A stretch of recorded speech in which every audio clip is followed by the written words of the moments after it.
Síndrome de apneia obstrutiva do sono. Você sabe o que é isso?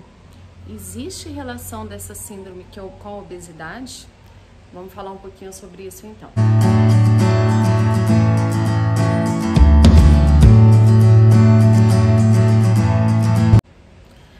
Bem, então a síndrome de apneia obstrutiva do sono nada mais é do que alguns episódios de obstrução total, quando a gente chama de apneia, ou parcial, quando a gente chama de hipopneia, da questão da via respiratória.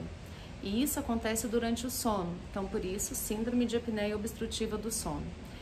E qual que é a relação com a obesidade? A obesidade e a síndrome de apneia obstrutiva do sono estão bastante interligadas. Tanto é verdade que à medida em que a gente ganha peso, a gente aumenta o risco dessa síndrome, e quando o paciente perde peso, ele pode até resolver essa síndrome. Existe uma maneira que é bastante simples de a gente poder avaliar um paciente que tem mais risco de ter uma apneia do sono, que é pela medida da circunferência cervical. Então a gente passa uma fita bem aqui para a gente poder aferir, e aí eu vou falar em alguns valores. Então, se esse valor ele estiver abaixo de 43 centímetros, bem aqui então, como eu coloquei, ele é um paciente que tem um baixo risco de vir a ter a síndrome de apneia obstrutiva do sono. Se esse valor estiver entre 43 e 48, existe um risco intermediário.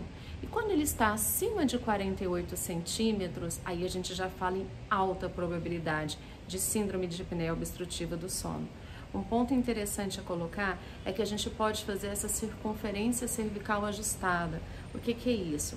Nessa medida da circunferência cervical, a gente pode somar alguns pontos de acordo com algumas outras comorbidades. Então, a gente soma mais 4 pontos se o paciente for hipertenso, a gente vai somar mais 3 pontos se esse paciente tiver ronco habitual e também mais 3 pontos se ele relatar sufocamento na maioria das noites.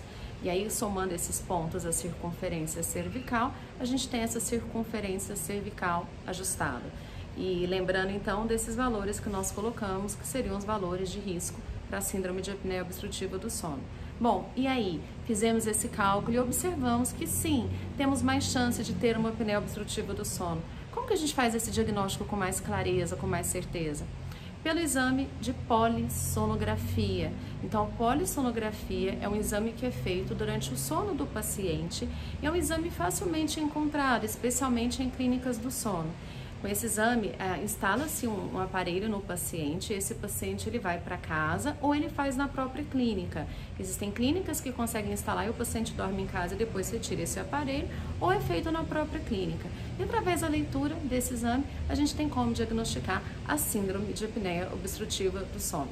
Bom, pessoal, é isso. Eu espero que vocês tenham gostado e qualquer dúvida me coloque à disposição. Obrigada!